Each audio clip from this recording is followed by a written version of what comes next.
Huí de casa a los 16 tras un ataque brutal de mi hermana. Años después, mis padres exigen que me disculpe por haber arruinado su reputación. Tengo 23 años. Mi hermana menor, Clara, tiene 21. Desde que nació, fue como si algo hubiera cambiado para siempre en la mente de nuestros padres. Mi padre solía decir que siempre había soñado con tener una hija para enseñarle a lanzar una pelota o llevarla a los bailes escolares. Mi madre, por su parte, encontró en Clara a su compañera de compras, su mejor amiga. Y yo, fui el hijo de prueba, ese con el que cometieron todos los errores y del que ya se sentían listos para pasar a lo real. Papá trabaja como representante de equipos médicos y cubre 3 condados en Ohio. Mamá se encarga de la facturación en una clínica dental y tiene un horario flexible, medio tiempo, para poder encargarse de las infinitas citas de Clara. Vida suburbana de manual, coche familiar en la entrada y una hipoteca que seguirán pagando hasta el día en que se jubilen. Los problemas con Clara comenzaron cuando tenía unos 7 años. No eran berrinches normales, eran episodios intensos, completamente fuera de control. Gritos hasta desmayarse, golpes a las paredes, amenazas de hacerse daño con tijeras escolares. Mis padres la llevaron a ver a todo tipo de especialistas entre Cleveland y Columbus, psiquiatras,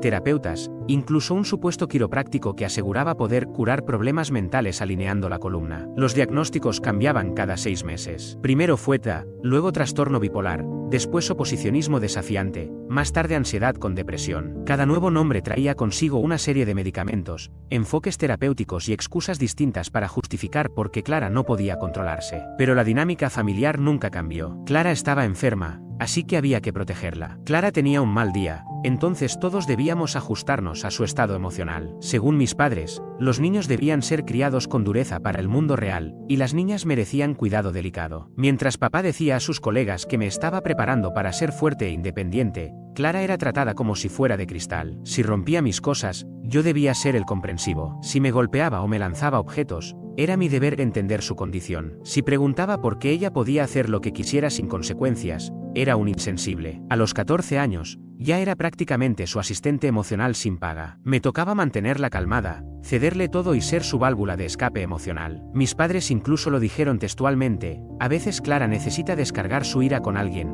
y como su hermano mayor, deberías comprenderlo. Los primeros encuentros con la policía comenzaron cuando yo tenía 15. El primero fue cuando Clara se encerró en el baño con un cúter porque mis padres no le permitieron teñirse el cabello de azul. Tuve que derribar la puerta mientras mi padre llamaba al 911. El agente que vino era un hombre mayor, a punto de jubilarse. Observó la escena, Clara llorando, mis padres desesperados, yo con astillas en los calcetines. Me miró y preguntó si estaba bien. Mamá se adelantó enseguida: está bien, es un gran hermano, solo estamos atravesando una crisis. El agente asentó, tomó nota y cerró el informe como un episodio doméstico con cooperación familiar. Esa rutina se volvió la norma. Cada vez que Clara tenía un episodio, llegaba la policía, mis padres explicaban su estado, y todos se enfocaban en darle el apoyo que necesitaba. Siempre era el hermano mayor ejemplar, dispuesto a cuidar de su hermana. Nadie se preguntaba cómo me estaba afectando a mí. Nadie lo hizo jamás. Vivir con Clara era como compartir casa con un huracán rencoroso. Cualquier cosa podía detonar su furia. Entraba en mi cuarto cuando yo estaba en la escuela o trabajando y se llevaba lo que quería: auriculares, ropa,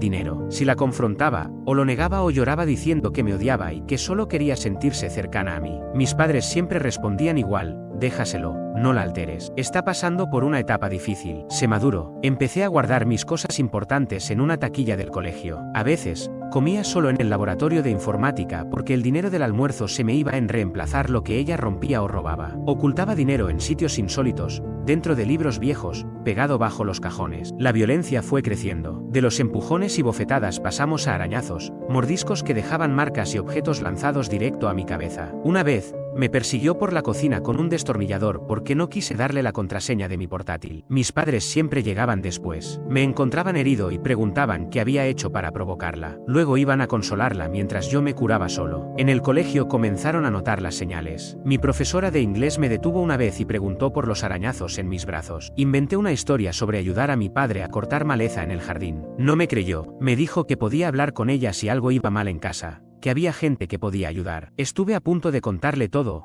como dormía con la puerta atrancada porque Clara a veces entraba en plena noche durante un episodio, como me iba mal en álgebra porque no podía concentrarme con tanto estrés, como escuchaba pasos en el pasillo y contenía la respiración. Pero, ¿qué iba a decir? ¿Que mis padres eran buenas personas lidiando con una situación imposible? ¿Que el comportamiento de Clara se debía a su química cerebral? Eso era todo lo que escucharían, así que mentí. En casa todo está bien. La señora Ortega pareció querer insistir, pero se contuvo. La soledad era asfixiante. No podía invitar a amigos porque era imposible saber cuándo estallaría Clara. Las pocas veces que lo intenté, siempre acababa mal. O los asustaba con amenazas, o rompía algo, o empezaba a gritar que todos estaban en su contra. La catástrofe final ocurrió un jueves de marzo, 3 semanas antes de que cumpliera 17. Lo recuerdo perfectamente, porque llevaba meses contando los días hasta poder irme legalmente. Esa noche llegué a casa cerca de las 9, después del trabajo. Tenía que estudiar química. Había examen el viernes y llevaba días sin avanzar porque había estado tomando turnos extra solo para pasar el menor tiempo posible en casa. Clara estaba completamente fuera de sí. La habían suspendido del colegio por amenazar con empujar a otra chica por las escaleras,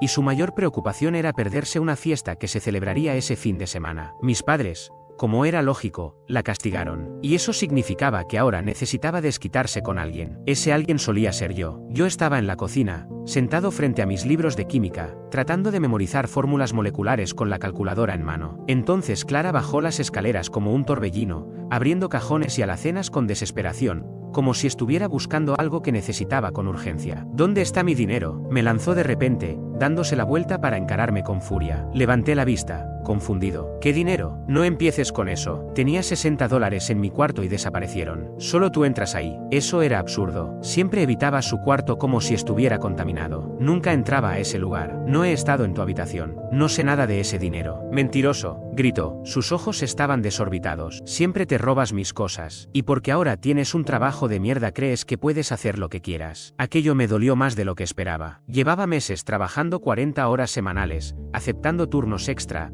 ahorrando hasta el último centavo. Que insinuara que yo era un ladrón me pareció repulsivo. No tomé tu dinero, Clara. A lo mejor lo gastaste y ni te diste cuenta. O tal vez lo escondiste y no lo recuerdas. No debí decir eso. Su rostro se tornó rojo y comenzó a gritar que todos en esta casa la robaban, que nadie respetaba sus cosas, que estaba harta de que la trataran como basura. Nada nuevo en su repertorio. Seguí tratando de concentrarme, esperando que se cansara y me dejara tranquilo. Pero no fue así. Empezó a lanzar cosas. Primero servilletas, luego cartas del correo que estaban sobre la encimera. Después tomó una taza de cerámica que le gustaba a mi madre y la estrelló contra la pared. Yo tenía un examen al día siguiente. No podía más con sus ataques ni con las falsas acusaciones. Sin apartar la vista del cuaderno, le dije con firmeza: no toqué tu dinero, Clara, necesito estudiar. Busca a otra persona con quien discutir. Eso la hizo estallar por completo. Comenzó a gritar que yo era un ladrón, que era un mentiroso, que siempre me salía con la mía por ser el niño perfecto. Entonces abrió el cajón de los cuchillos y sacó uno de cocina, grande, de unos 20 centímetros. ¿Vas a seguir mintiéndome?, vociferó,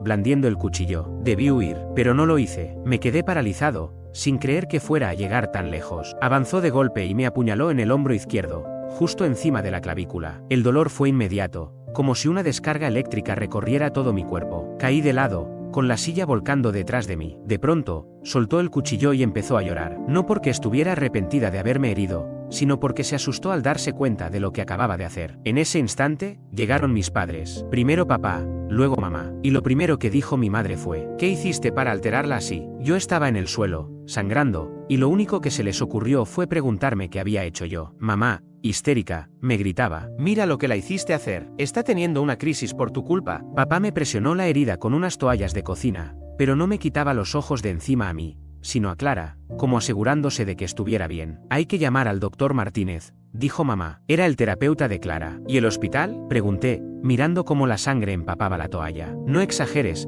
dijo papá sin siquiera revisar la herida. No parece tan profundo. Pero sí lo era. Se veían capas internas, tal vez incluso tendones. Eso necesitaba puntos de sutura, tal vez cirugía. En vez de atención médica, recibí una toalla ensangrentada y una lección sobre tener más paciencia con mi hermana. Durante la siguiente hora, mis padres estuvieron al teléfono con el equipo médico de Clara, evaluando si era necesario ingresarla en alguna clínica. Nadie se preocupó por mí. Me levanté como pude, esquivando mi propio charco de sangre para ir a mi habitación. Me quedé ahí, con el hombro vendado de cualquier manera, oyéndolos consolarla, como si la víctima de todo esto fuera ella. Fue entonces cuando lo entendí: nunca iban a elegirme. Nunca. Clara siempre sería la prioridad. Yo podría desangrarme en silencio y aún así, todo giraría en torno a cómo se sentía ella. Y esa verdad, por extraña que parezca, me liberó. Si no querían tener un hijo, no era mi problema. Aquella noche esperé a que todos se durmieran. Desde mi cuarto escuchaba a Clara hablar sola. El hombro seguía sangrando cada vez que me movía, pero ya me daba igual. Empaqué apenas lo necesario, 2 camisetas, una sudadera, los jeans que llevaba puestos y un cargador.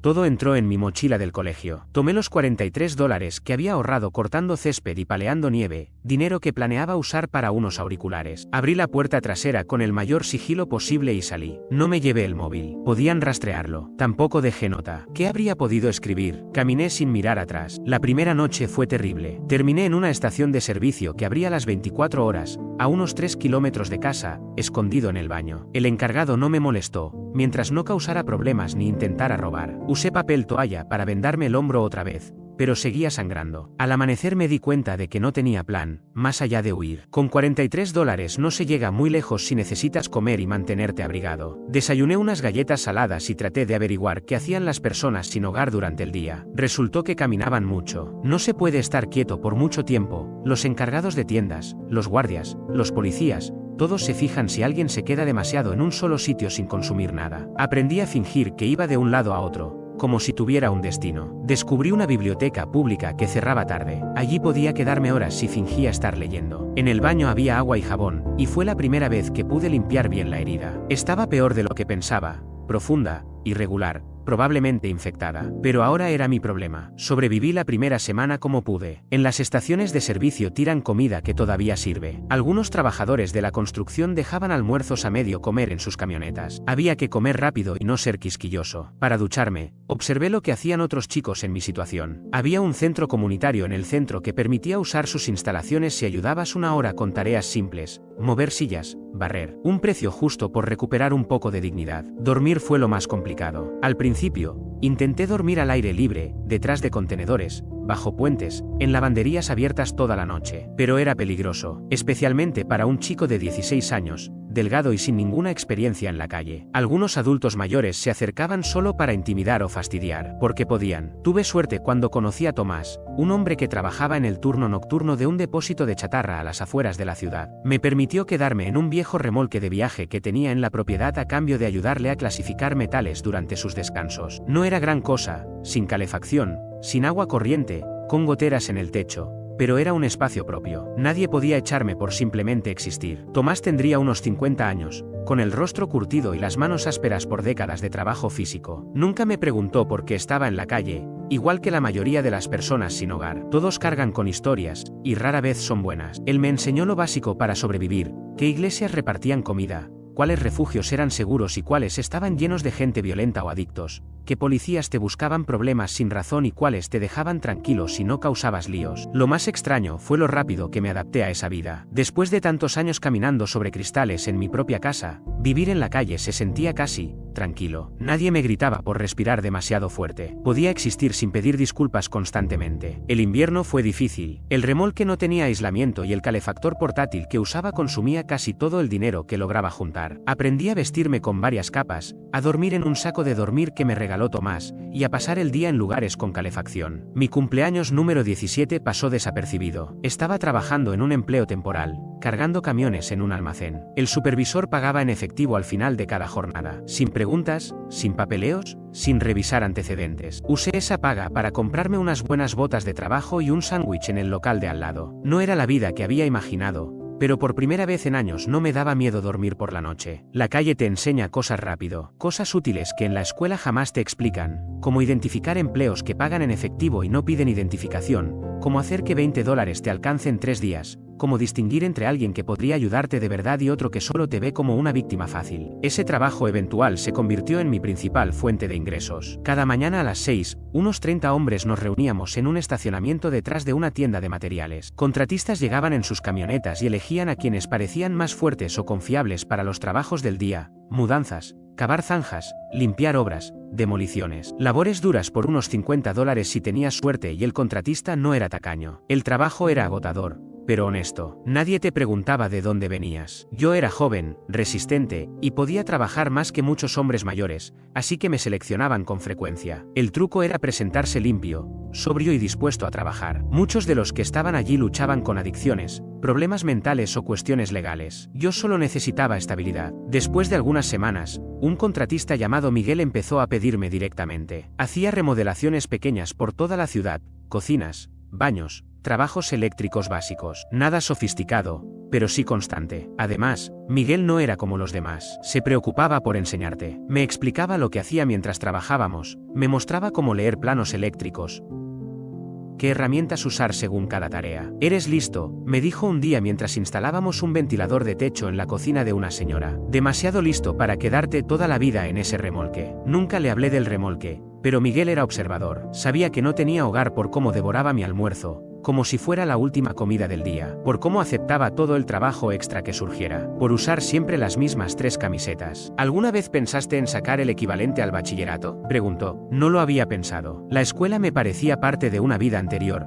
la de aquel chico que se encerraba en su habitación con el mueble contra la puerta. Pero Miguel insistía, y poco a poco empecé a considerarlo en serio. Había un instituto comunitario a unos 20 minutos de donde vivía. Ofrecían clases nocturnas. Significaba trabajar menos y ganar menos dinero, pero tal vez valía la pena. La decisión se tomó sola cuando llegó el invierno con fuerza. El trabajo se redujo mucho y la calefacción del remolque se llevó mis últimos ahorros. Necesitaba algo más estable. Un martes por la tarde entré a la oficina de admisión del instituto, con mi mejor camisa de trabajo, tratando de parecer alguien que pertenecía a ese lugar. La mujer que me atendió me miró como si fuera a robar algo. Me hizo preguntas que no sabía responder: dónde vivía, cómo pensaba pagar las clases, por qué había dejado la secundaria. Inventé parte y fui honesto con lo que pude. Las clases eran más difíciles de lo que esperaba, no por el contenido, que era en su mayoría repaso, sino porque volver a sentarme en un aula después de meses de trabajo físico era extraño. Mis manos estaban marcadas por el trabajo, y no importaba cuánto me duchara en el centro comunitario, siempre olía a madera cortada. La mayoría de mis compañeros eran adultos que nunca terminaron el colegio o padres jóvenes buscando mejorar su situación. Todos tenían historias complicadas. Eso me hizo sentir menos solo. Aprobé el examen en mi primer intento. Miguel se emocionó más que yo. Me llevó a cenar a un restaurante de verdad, de los que tienen camareros y servilletas de tela. Hacía años que nadie celebraba un logro mío. El hermano de Miguel, Antonio, dirigía una empresa de fontanería y siempre necesitaba aprendices. Era una oportunidad real, formación profesional, certificación, un camino a futuro. También implicaba dejar el trabajo eventual y comprometerme con algo más serio. Empecé como aprendiz a los 18. Antonio hacía las cosas bien, pagaba justo, enseñaba de verdad, y trataba a todos con respeto. El trabajo era exigente: arrastrarse bajo casas en invierno, reparar tuberías rotas en sótanos inundados, lidiar con problemas que llevaban años sin solución. Pero era trabajo útil y honesto. Me dediqué por completo a aprender: instalación de cañerías, limpieza de drenajes, colocación de calentadores, electricidad básica para bombas. Al principio, Antonio me mandaba a reparaciones simples, pero pronto me dio trabajos más complejos al ver que era confiable. El programa de formación requería 4 años entre teoría y práctica. Muchos lo hacían en 5 o 6 por faltar a clases o distraerse. Yo lo terminé en exactamente 4 y aprobé el examen de habilitación a la primera. La paga era mejor que en el trabajo informal,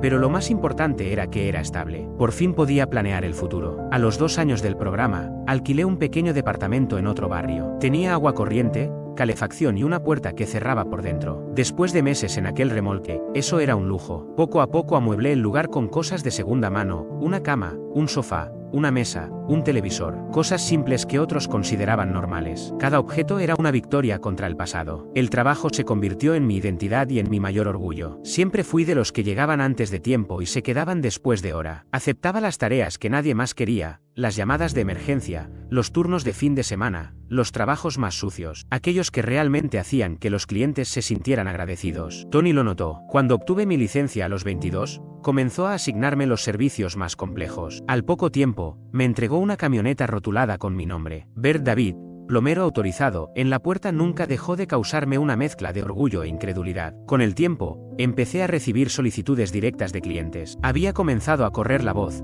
Era responsable, honesto y solucionaba los problemas de raíz, no con parches. Poco antes de cumplir 23, Tony me ofreció una participación en el negocio. En 4 años me había convertido en su empleado más confiable, gestionando cuentas importantes y atrayendo nuevos clientes solo con recomendaciones. Aquello parecía un sueño. Pasé de ser un adolescente sin hogar a tener parte de una empresa. Crecimos. Contratamos a 2 aprendices más, mejoramos el equipo, y mis ingresos superaban cualquier cosa que mis padres hubieran ganado. Compré una casa. No era grande ni perfecta, pero era mía. Pasaba los fines de semana arreglándola con lo que había aprendido en el trabajo. Cada mejora era una señal de que lo había logrado. Vivía en un vecindario tranquilo, de clase media. Maestros, contadores, pequeños empresarios, gente sencilla llevando vidas normales. Me conocían como el vecino amable que arreglaba las cañerías y mantenía su jardín en orden. Nadie sabía por lo que había pasado. Lo prefería así. Sentía que mi pasado le había ocurrido a otra persona. Tenía una vida social simple pero estable, compañeros de trabajo,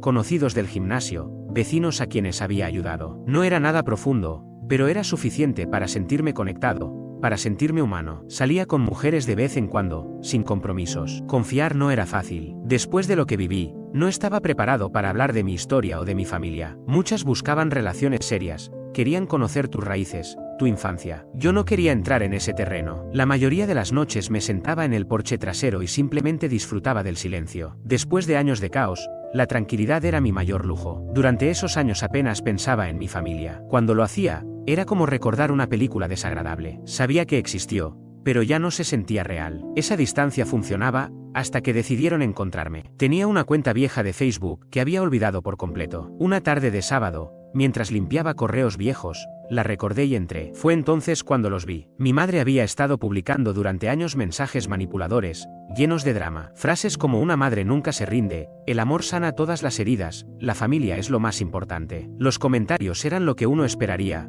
amigos y vecinos deseando lo mejor, preguntando cómo podían ayudar a encontrarme. Me invadió una náusea amarga. Todos pensaban que era un joven extraviado, metido en malas decisiones. Nadie tenía idea de lo que realmente había huido. Mi madre se retrataba como una víctima buscando a su hijo perdido. Pero si hubieran querido encontrarme de verdad, habrían hecho algo más que publicar en redes. No hubo denuncias, solo un show emocional años después, cuidadosamente decorado con fotos antiguas para dar una imagen de familia feliz. Algunos familiares incluso compartían esas publicaciones, alimentando la mentira. Pude haber borrado todo y seguir con mi vida, pero ver a mi madre actuar así despertó algo en mí. Le escribí un solo mensaje: estoy vivo, déjenme en paz. Eso debió bastar. Debí haberlos bloqueado de inmediato. Pero la familia sabe cómo encontrar grietas en los muros que uno construye. Mi prima Clara consiguió mi número. Quizá lo sacó de registros públicos. En menos de una semana, comenzaron las llamadas. Luego correos a mi trabajo. Más tarde, otros familiares también empezaron a escribirme. Todos querían hablar y sanar heridas, pero no querían sanar nada. Querían que volviera y pidiera perdón. Mi madre tuvo la desfachatez de decirme que todo había sido una exageración de mi parte,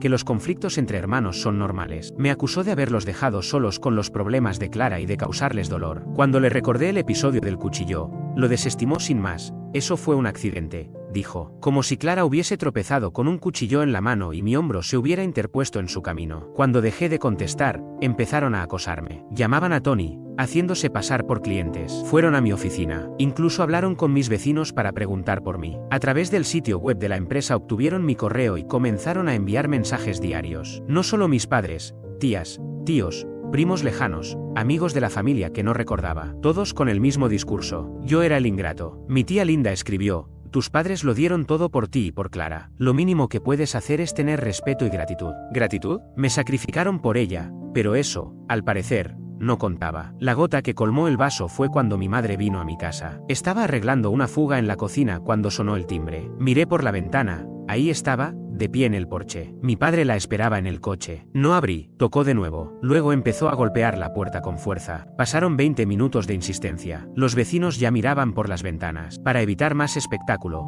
abrí. Ahí está mi niño, dijo ella con una sonrisa fingida, como si fuera una visita familiar cualquiera. Entraron sin permiso, pasearon por la casa, observando todo lo que había construido. Bonito lugar, comentó mi madre, examinando mis muebles. Has logrado mucho. Mira lo que puedes hacer cuando te lo propones. Y ahí estaba de nuevo esa condescendencia disfrazada de elogio. Incluso sus cumplidos dolían. Cerré la puerta detrás de ellos, no porque quisiera que entraran, sino porque no quería que los vecinos presenciaran el espectáculo desde sus ventanas. ¿Qué quieren?, pregunté sin rodeos. Mi padre dio un paso al frente, con el tono seco. Nos debes una disculpa, por cómo te fuiste, por el caos que causaste. Lo miré sin expresión. Me fui cubierto de mi propia sangre mientras ustedes llamaban a la terapeuta de Clara. ¿Quién debería disculparse, exactamente? No reaccionaron. Estaban preparados. Se notaba que habían ensayado cada línea, como si hubieran pasado una hora en mi sala repasando el guión de siempre, que mi partida desató un nuevo episodio en Clara, que que les causé vergüenza ante sus amigos y colegas, que estaban preocupados por mi salud mental. Y cuando no lograron hacerme sentir culpable, mi padre estalló. Nos humillaste, dijo, elevando la voz. La gente pregunta, huiste como un cobarde y nos dejaste lidiar con las consecuencias. Mi madre intentó intervenir con su tono conciliador. Clara ha preguntado por ti, dijo suavemente, como si eso tuviera algún valor para mí. Está mejor, estable, trabajando. Tiene pareja, quiere arreglar las cosas. El silencio se apoderó del ambiente por unos segundos. La conversación se volvió un bucle durante otros 30 minutos. No habían venido a disculparse ni a reconocer sus errores. Estaban allí para reescribir la historia, para que yo encarnara al hijo arrepentido que vuelve a casa con gratitud. Al final, me cansé del teatro. Quiero que se vayan. Ahora, mi padre dio otro paso, con la actitud desafiante de antes. No puedes echar a tus propios padres, espetó. Tienes que hacerte cargo del daño que causaste. Intentó imponerme la mirada de antaño, esa con la que solía controlarlo todo. La sostuvo apenas unos segundos. Luego lo vio claro, ya no tenía 16 años y ya no le temía. Ni un poco. Después de que se fueron, me quedé en la cocina, frente al grifo que había estado arreglando. Me temblaban las manos, no por miedo, por rabia. Habían entrado en mi casa, mi refugio. He intentado hacerme sentir como aquel chico asustado que alguna vez fui, pero algo se rompió durante esa visita. Por primera vez en 7 años los vi como realmente eran, no como los padres que alguna vez dominaron mi vida, sino como dos personas envejecidas y desesperadas por mantener una imagen que ya se desmoronaba. Ya no eran poderosos, solo daban lástima. Esa misma noche, sonó el teléfono. Era mamá otra vez, como si la visita nunca hubiera ocurrido. Su tono era distinto, más contenido. Necesitamos reunirnos, dijo. Todos. También Clara. Quiere hablar contigo. Está estable desde hace 3 años. Ya no es la misma de antes. Me alegro por ella. Aún así, no. Hubo una pausa. Entonces usó lo que creyó su carta fuerte. Quiere disculparse en persona. Debí colgar. Después de todo lo vivido, después de 7 años, una vida entera de daños, parte de mí tenía curiosidad. ¿Qué clase de disculpa pensaba ofrecer? Una sola reunión, accedí. En mi casa, el próximo sábado, 2 horas como máximo. Luego se acabó. Nada más. Ni llamadas, ni correos, ni intentos de contacto. Después de eso, se terminan para siempre. Silencio del otro lado. Entendido. Esa semana se me hizo eterna. Dormí mal. No podía dejar de pensar en ellos entrando de nuevo, intentando arrastrarme a su versión de los hechos. Llegó el sábado. Puntuales. Clara parecía distinta en la mirada. Caminaba con cautela, como si no quisiera ocupar demasiado espacio. Nos sentamos en la sala sin decir palabra. Mi madre no paraba de observar cada rincón como si evaluara un piso en alquiler. Mi padre ni se molestó en fingir una sonrisa. Clara se sentó rígida, con la mirada clavada en el suelo. Finalmente, levantó los ojos. «¿Te ha ido bien?», dijo. «De verdad bien. Mejor de lo que jamás te reconocieron allá». No respondí. «No estoy aquí para sacar nada», continuó. «Solo necesito decirlo». Asentí. «Recuerdo todo lo que te hice. Los gritos, la paranoia, romper tus cosas y actuar como si nada. Aquella noche en la cocina, también la tengo presente». Su voz se quebró ligeramente. «He estado en terapia todos estos años. Terapia real. No como las sesiones a las que mamá me llevaba fingiendo que todo estaba bien. Y cada vez que pienso en lo que te hice, me dan náuseas. No era solo inestabilidad. Fui cruel. Te elegí como blanco porque sabía que no ibas a defenderte». Seguía callado. Quería escuchar todo. «Cuando te fuiste, te odié. Le dije a todos que nos habías abandonado. Pero sabía por qué te ibas. Tenías que hacerlo. No éramos una familia», dijo, bajando la voz. «No espero que me perdones. Ni siquiera una relación. Solo necesitaba decírtelo cara a cara». Mi madre suspiró, harta. Mi padre se removió en su asiento, como queriendo retomar el control, pero no se atrevió. Clara se puso de pie lentamente. Pensé que iba por su bolso, pero en cambio, me abrazó. Se aferró como alguien que no busca entrar de nuevo, solo agradece poder estar allí. No correspondí al abrazo. No de inmediato. Se apartó a los pocos segundos, con los ojos llenos de lágrimas. «Me voy», susurró. Eso era todo lo que necesitaba. Ahí fue cuando mi madre intervino, incapaz de no ser el centro. «Todos hemos cometido errores», dijo con su tono de terapeuta fingida. «Es momento de avanzar como familia». Los miré a ellos y luego a Clara. «No», dije con firmeza. «Clara cometió errores y los reconoció. Ustedes tomaron decisiones. Estuvieron presentes. Lo vieron todo. Esto no se resuelve con abrazos ni sesiones de terapia en grupo». Se quedaron en silencio. Vinieron para sentirse mejor. «Aún piensan que el problema soy yo, que les debo algo». Volví a mirar a Clara. «Te perdono», parpadeó. «No porque lo merezcas», añadí, «sino porque hiciste lo que ellos jamás hicieron, lo reconociste». Me giré hacia mis padres. «Ustedes no entienden eso. Ni ahora ni nunca. Ni siquiera saben por qué deberían pedir perdón». No discutieron, solo se quedaron paralizados. 20 minutos después, se habían marchado. Clara se detuvo un segundo antes de subir al coche,